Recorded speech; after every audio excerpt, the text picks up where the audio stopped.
Hi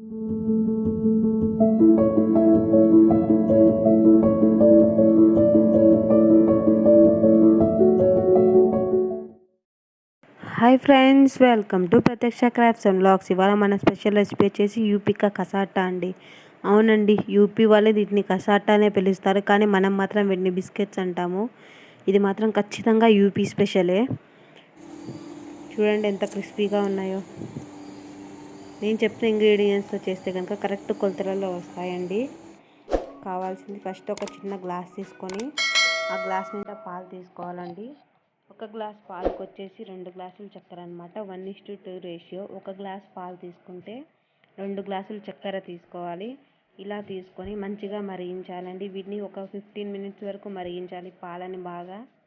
ఇలా మరిగించిన తర్వాత ఒక 2 కప్పుల మైదా తీసుకోవాలి. మీరు ఎవరైనా నా ఛానల్ని కొత్తగా చూస్తున్నట్లయితే please like, share and subscribe. ఇలా 2 కప్పుల మైదా తీసుకున్న తర్వాత అదే కప్పుతో 1 కప్పు సూజీ తీసుకోవాలండి. ఇలా సూజీ తీసుకున్న తర్వాత మంచిగా వాటి రెండింటిని మిక్స్ చేయాలి. ఇలా మిక్స్ చేసినంత ఒక 2 స్పూన్స్ ఆఫ్ రిఫైన్డ్ ఆయిల్ తీసుకొని వాటిని కూడా మంచిగా మిక్స్ చేయాలి. సూజీ ఉంది కాబట్టి గరిటెతో మిక్స్ అవ్వదండి, చేతితో మంచిగా ఎలాంటి ఉండలు లేకుండా మంచిగా మిక్స్ చేయాలి. చూసారు కదా, అలా మిక్స్ చేస్తేనే ఉండలు అనేవి అస్సలు ఉండవండి, అస్సలు ఉండకూడదు కూడా. ఇలా పిరికిడితో పట్టుకుంటే పిండి మొత్తం టైట్ అయిపోవాలి. అలా కలపాలన్నమాట. అలా కలిపిన తర్వాత ఇప్పుడు మనం రెడీ చేసుకున్న పాల మిక్చర్ని వచ్చేసి ఇందులో కొంచెం కొంచెం పోసుకుంటూ చాలా అంటే చాలా టైట్గా కలపాలి. అప్పుడే మన బిస్కెట్స్ వచ్చేసి చాలా క్రిస్పీగా నీట్గా వస్తాయి అన్నమాట. చూసారు కదా, చపాతీ కంటే 2 ఇంతలు గట్టిగా కలపాలండి, అంత టైట్గా ఉండాలి మిక్చర్ వచ్చేసి. చూసారా ఎంత టైట్గా ఉందో. ఇలా కలిపిన తర్వాత చేతికి కొంచెం కొంచెం ఆయిల్ తీసుకుంటూ పెద్ద పెద్ద ఉండలు చేసుకుంటూ మంచిగా కలుపుకోవాలి.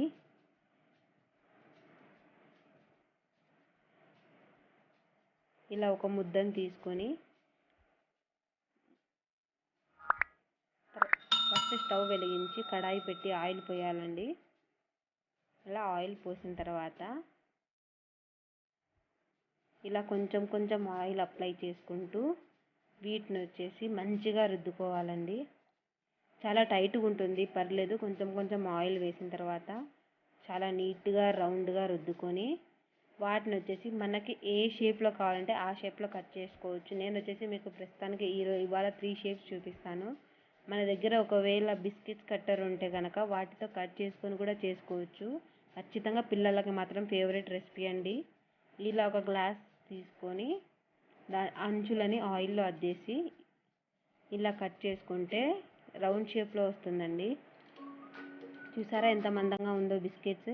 ఇలా మిగిలిన మిశ్రమాన్ని మళ్ళీ తీసుకొని వేరే పిండిలో కలిపేసి మళ్ళీ మనం చేసేసుకోవచ్చు అనమాట. ఇప్పుడు నేను మీకు వచ్చేసి స్క్వేర్ షేప్ చూపిస్తాను. ప్రతి ఒక్క బిస్కెట్ వచ్చేసి మందంగానే ఉండాలండి, పతలాగా రుద్దుకుంటే మాత్రం అస్సలు బాగుండదు. అండ్ వన్ మోర్ థింగ్ వచ్చేసి ఆయిల్లో ఒకదాని వెంబడి ఒకటి వేస్తూనే ఉండాలి. ఆయిల్కి గ్యాప్ ఇచ్చి ఎక్కువ హీట్ అవుతే కనుక బిస్కెట్స్ లోపల ఉడకవు. అండ్ ఇంకోటి వచ్చేసి త్వరగా మాడిపోయే ఆయిల్ ఎక్కువ హీట్ అయితే త్వరగా మాడిపోయే ఛాన్స్ కూడా ఉంది. బిస్కెట్స్ అనేవి నీట్గా నిదానంగా కాలితేనే బాగుంటాయి. చూసారు కదా, ఇలా మనం చేసుకునే లోపల ఆయిల్ హీట్ అయ్యింది. అలా హీట్ అవుతున్నప్పుడు వేయాలి. ఇలా ఆయిల్లో వేసినాక ఒక 30-40 సెకండ్స్ తర్వాత కొంచెం లైట్ రెడ్డిష్ కలర్ వస్తాయి.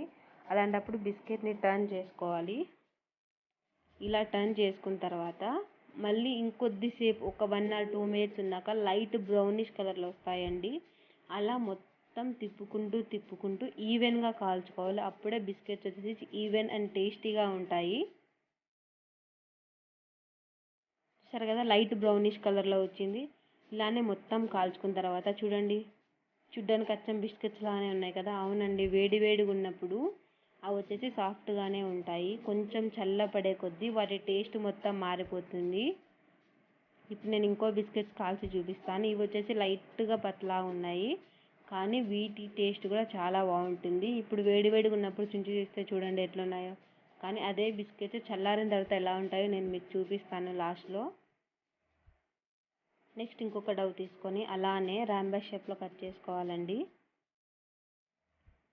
ప్రతి ఒక్క పూరి కట్ చేసుకునేటప్పుడు ఖచ్చితంగా మీరు ఒకవేళ ఏం ఇంగ్రీడియంట్ అయితే తీసుకుంటున్నారో, ఏం టూల్ అయితే తీసుకుంటున్నారో కట్ చేయడానికి వాటి అంచున ఆయిల్ ఖచ్చితంగా రాయండి. లేకపోతే కనుక పిండి వచ్చేసి వాటికి అంటుకొని వెళ్ళిపోతుంది.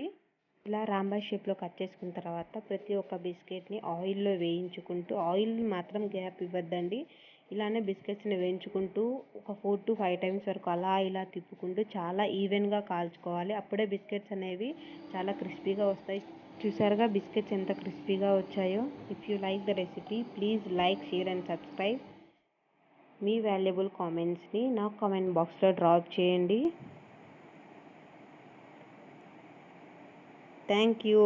Take care. Have a nice day. Bye bye.